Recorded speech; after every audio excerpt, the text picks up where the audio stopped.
Praise the Lord. Today we're going to read Genesis chapter 23, 18 to 20, and 24, 1 to 2. And it is burying the dead in the cave of Machpelah. That's the title. So we'll start out first with Genesis 23, 18 to 20. Unto Abraham for a possession in the presence of the children of Heth before all that went in at the gate of his city. And after this, Abraham buried Sarah his wife in the cave of the field of Machpelah before Mamre. The same as Hebron in the land of Canaan. And the field and the cave that is therein were made sure unto Abraham for a possession of a burying place by the sons of Heth. Reading verse 24, chapter 24, 1 to 2, it says, And Abraham was old and well stricken in age, and the Lord had blessed Abraham in all things. And Abraham said unto his eldest servant of his house that ruled over all that he had, Put, I pray thee, thy hand under my thigh. Again, we're reading verse number 18 of Genesis 23, and it says, Unto Abraham for possession in the presence of the children of Heth, before all that went in at the gate of his city. So, the children of Heth were witnesses of the fact that Abraham had received the field of Ephron, which was paid for by Abraham by the amount that Ephron had indicated that it was worth. Thus, from that time on, Abraham had taken possession of it, and that is where the first one of his family, Sarah, was buried. Thus, with her body in tow, he had purchased the field and had probably right away gone over to the field and buried her.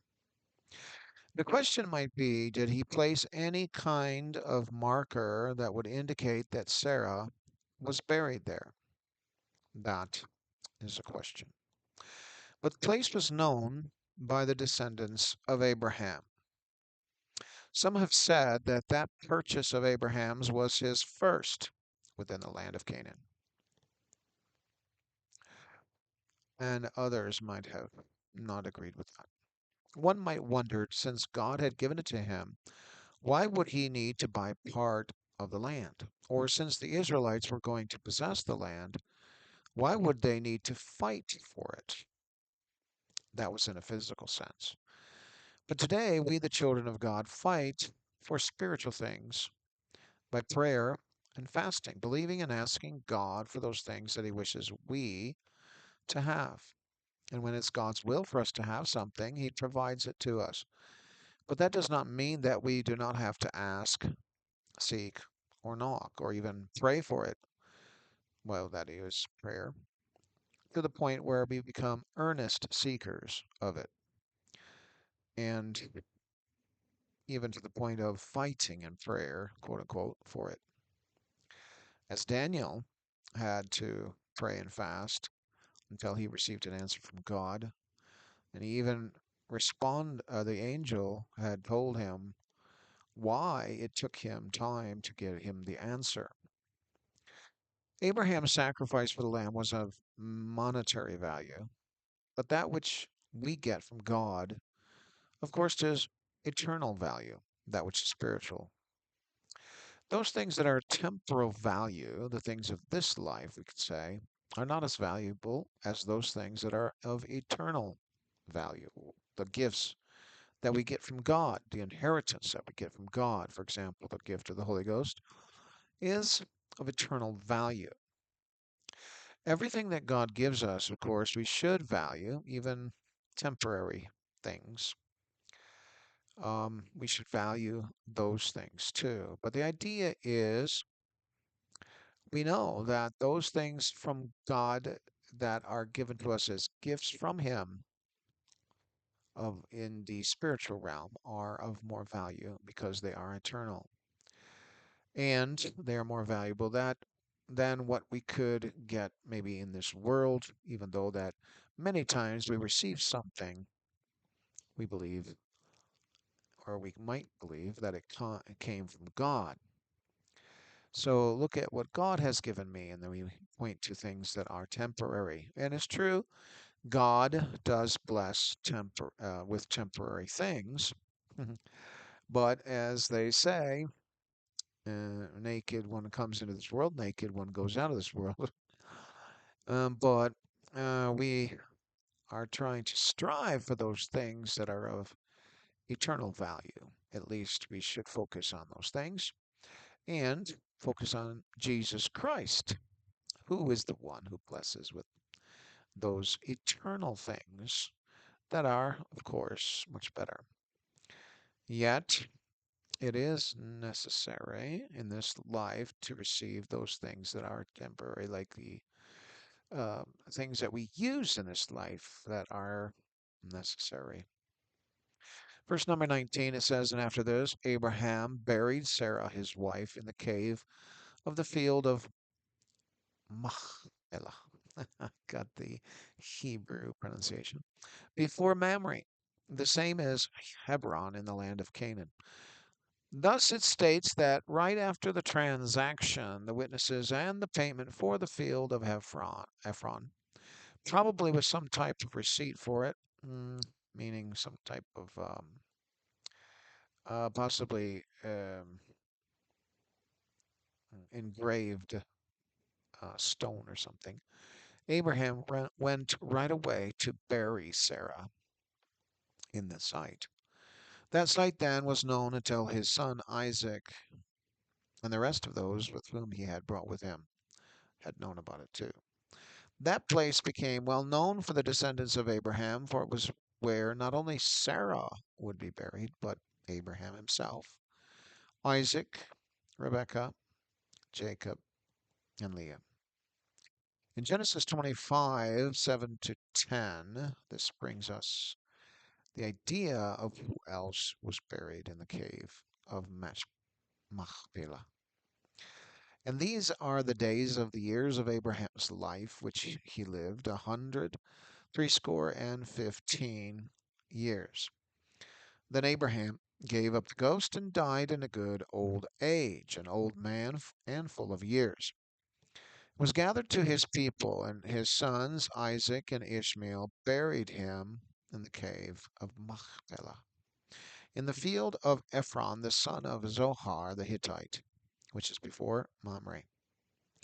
The field which Abraham purchased of the sons of Heth, there was Abraham buried, and Sarah his wife. When Abraham had died at 175 years old, his sons Isaac and Ishmael had taken that charge or responsibility to bury him in the cave of Machpelah, the same cave where Sarah was buried. Thus they respected his burial to a very um, precise degree. Thus Isaac and Ishmael had known, obviously, where the cave was, and Abraham and Sarah had both at that time been buried there. But then we find Isaac's burial was in the same place. So it says in Genesis chapter 35, 28 to 29, and the days of Isaac were 100 and fourscore years. And Isaac gave up the ghost and died, and was gathered unto his people, being old and full of days, and his sons Esau and Jacob buried him.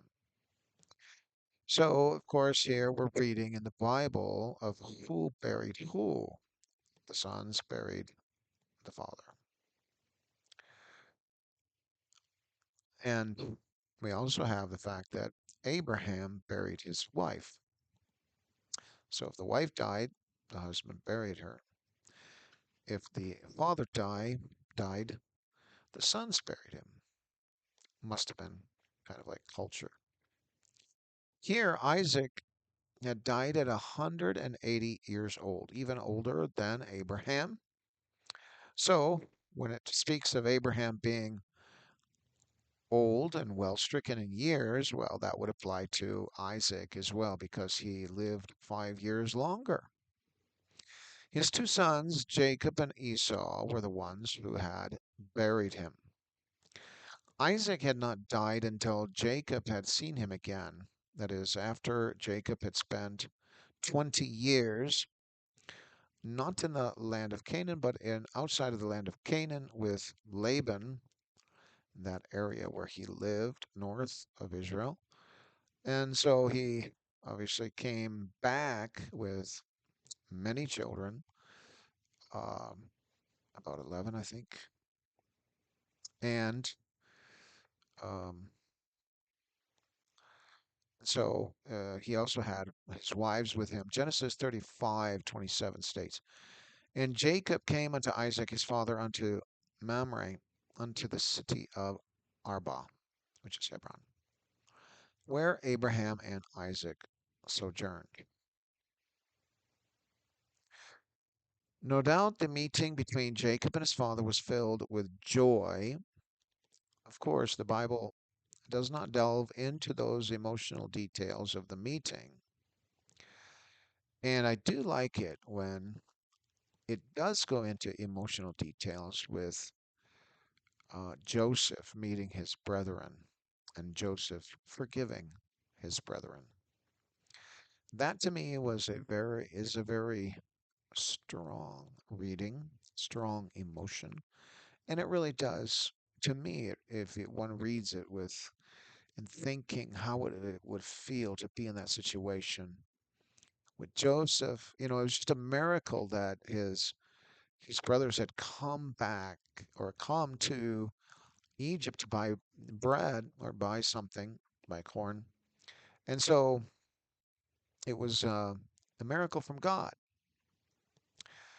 But here, when Jacob meets his father, it doesn't express the meeting, the emotion during that meeting. But I'm sure that it was an emotional meeting as well. When we know that a son had spent, 20 years away from his dad, the meeting of them coming together again will obviously bring great delight. Further, the timetable of the birth of Rebecca and Leah, sorry, the timetable of the death of Rebecca and Leah is not mentioned either. Instead, the death of Rachel is more exact as to when it happened, but Leah's is not really mentioned there. Thus, Abraham's, Sarah's, Isaac's, Jacob's, and Rachel's deaths are all mentioned as to basically when they had died. We get an idea. But Rachel herself was not buried within the cave of Machpelah. Instead, it was Leah who was buried there by Jacob. In Genesis chapter 49, 29 to 32, and it says, and he charged them and said unto them, I am to be gathered unto my people. Bury me with my fathers in the cave that is in the field of Ephron the Hittite, in the cave that is in the field of Machpelah, which is before Mamre, in the land of Canaan, which Abraham bought with the field of Ephron the Hittite for a possession of a burying place. There they buried Abraham and Sarah his wife. There they buried Isaac and Rebekah his wife. And there I buried Leah. The purchase of the field and of the cave that is therein was from the children of Heth. So Jacob begins to explain to his children where he wants to be buried. Thus, in Genesis 49, Jacob is charging his sons or making them responsible to bury him in the cave of Machpelah, Actually, I like that sound better. With his fathers, as he stated, were buried there. And when he talks about his fathers, the idea is his immediate dad, who was Isaac, and his grandfather, who was Abraham, were buried there also. So the terminology they use in the Bible, in the written word, was fathers, even though one is grandfather. Genesis 50, 7 to 13 says, And Joseph went up to bury his father, and with him went up all the servants of Pharaoh, the elders of his house, and all the elders of the land of Egypt, and all the house of Joseph and his brethren, and his father's house. Only their little ones and their flocks and their herds they left in the land of Goshen. And there went up with him both chariots and horsemen, and it was a very great company. And they came to the threshing floor of Atad, which is beyond Jordan, and there they mourned with a great and very sore lamentation. And he made a mourning for his father 7 days. When the inhabitants of the land, the Canaanites, saw the mourning in the floor of Atad, they said, This is a grievous mourning to the Egyptians. Wherefore the name of it was called Abel Mizraim, which is beyond Jordan. And his sons did unto him according as he commanded them, for his sons carried him into the land of Canaan, and buried him in the cave of the field of Machpelah, which Abraham bought with the field for a possession of a burying place of Ephron the Hittite before Mamre. Of course, at the time, Joseph was second in command in Egypt, so he was able to get permission from one Pharaoh to transport his father's body, Jacob, to the cave of Machpelah. Again, this shows that someone in the family had known the exact location of the burial site. It may have been that all of them knew the location, for it may have been shown them from time to time. It must have been for the family members a very important site to know its exact location without wandering around. Further, this weeping for Jacob seems to be the greatest, at least in the Bible up to that time period, at least. That is what is mentioned as to how it had come to pass. In fact, even the Canaanites, who were the inhabitants of the land at that time, had said that it was a grievous mourning of the Egyptians, though it was really a mourning of the family of Jacob more than the Egyptians. Yet the Egyptians had their dress on. Even Joseph must have been dressed like an Egyptian from the time that he had been placed in the second in command of Egypt. And maybe the observers had thought that the sons of Joseph, who were in shepherd's clothes, thought that they were just like servants or something. This greatest mourning and group to mourn the loss of a father so far from the Hebrews, so far of the Hebrews, Jacob himself, who was renamed Israel. It was Joseph who had gotten permission and commanded help from the Egyptians. His own brothers helped too, for they were commanded by their own father, Jacob, to bury him in the cave of Machpelah. And so they had done so as they were requested by their father. Yet Joseph and his brothers were not brought to the cave of Machpelah to be buried there for some reason. It seems like after Jacob had been buried, the great lamentation for him was done, and he was buried in the cave of Machpelah.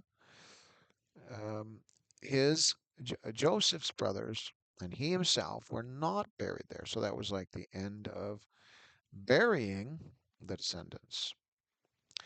Instead, they were brought to Shechem, and there their bones were buried. Joshua chapter 24:32 says, And the bones of Joseph, which the children of Israel brought up out of Egypt, buried they in Shechem, in a parcel of ground which Jacob bought of the sons of Hamor, the father of Shechem, for 100 pieces of silver. And it became the inheritance of the children of Joseph. So Jacob had actually bought that from Shechem, 100 pieces of silver. And obviously that was before the trouble started. That scripture indicates that the bones of Joseph were not carried to the cave of Machpelah, which is south of Jerusalem. But instead, they were carried even further north, to the north of Jerusalem, to Shechem. Why would it be that they were carried to Shechem? It is true that Jacob's flocks at some point were fed in the area of Shechem, and that is where he had come to when he had first returned to the land of Canaan. Shechem is the name of the one who had defiled Dinah. Maybe the city was named after him. In Acts chapter 7, 14 to 16, it says, Then sent Joseph, and called his father Jacob to him, and all his kindred, 75 souls. So Jacob went down into Egypt and died, he and our fathers, and were carried over into Shechem, and laid in the sepulchre that Abraham bought for some of money of the sons of Amor, the father of Shechem. So here it says, Abraham had bought it, and the other one, talking about Jacob. Even when the brethren of Joseph had died, they were taken not to the cave of Machpelah, but they were buried in Shechem. According to the historical account of Stephen given in Acts 7, thus it can be that all of Jacob's sons, instead of being buried in the cave of Machpelah, were buried in Shechem, which in the Old Testament seems to be Shechem with a different spelling. So we have Shechem in the Old Testament, Shechem, and in the New Testament in Acts chapter 7, it's Sychem. Different spellings for that place, but it, I think, means the same area. John chapter 4, 5 to 6 says, Then cometh he to a city of Samaria, which is called Sychar, near to the parcel of ground that Joseph gave to his son Joseph. Now Jacob's well was there. Jesus, therefore, being wearied with his journey, sat thus on the well, and it was about the 6th hour.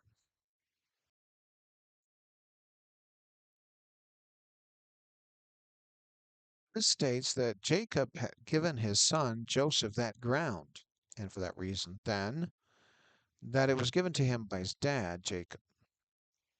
The children of Israel had used it before burying the bones of all the sons of Jacob there. Of course, we know not the reason why they had chosen to bury the sons of Jacob in Shechem, rather than the cave of Machpelah. Yet there were some things that happened there that may have been of importance to the sons of Jacob. But Jacob himself was buried in the cave of Machpelah, where his dad and granddad had been buried. Thus, these are two burial sites, and both of them must have been paid for from, or paid for to, the Canaanites. And so, verse number 20, it says, And the field and the cave that is therein were made sure unto Abraham for a possession of a burying place by the sons of Heth. Thus the cave of Machpelah was different from the area of Shechem, and the cave of Machpelah was south of Jerusalem, but the area of Shechem was north of Jerusalem. Yet both were in that promised land, the land of Canaan, that was given, or yeah, by God to the children of Israel. Thus, from Abraham on to the sons of Jacob, even their wives, were buried in the land of Canaan, though not all of them had died in the land of Canaan. Jacob himself did not even die in the land of Canaan, but he had died in Egypt. Here, to make sure something was Abraham's, it sounds like it was put into writing in some way, possibly onto a tablet, not our present day tablet, but you know. Yet they would have known the exact boundaries of the field that he had bought. Was it termed a burying place before Abraham had bought it? Maybe. Abraham had just observed the place and thought that it would be an awesome place to have buried the dead there.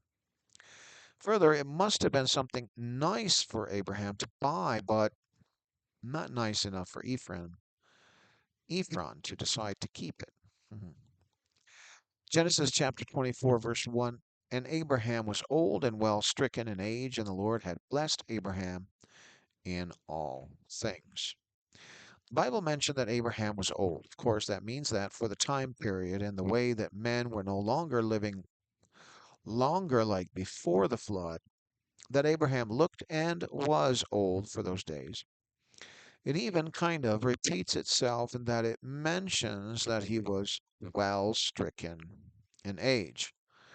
Nevertheless, at that age, the Lord had blessed Abraham in all things, meaning that he must have been blessed with his land, his people, his servants, his goods, even his children.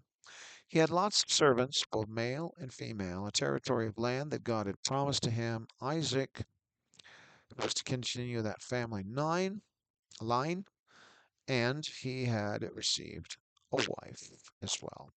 The blessings of the Lord upon Abraham were many, but they were from God in a prophetic way. But he also had many present goods, things for himself.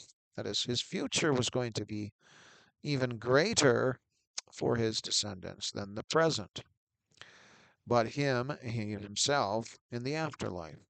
Of course, he would have a great inheritance for those times and what could be given unto him and to his descendants.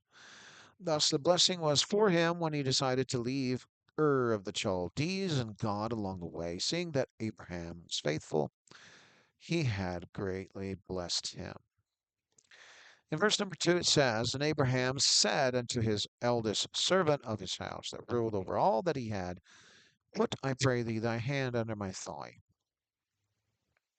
His son Isaac needed a wife.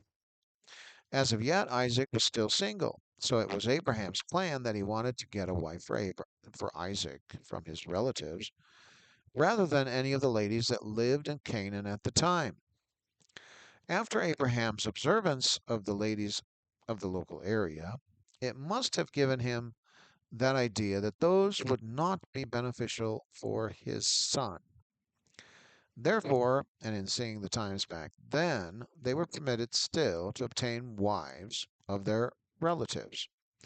Furthermore, it was not only that, but also Abraham was on a quest to have confidence in his eldest servant to the point where he would be able to get a wife for his son. That is how much confidence actually he had, we could say, in God that he could trust a servant to do that.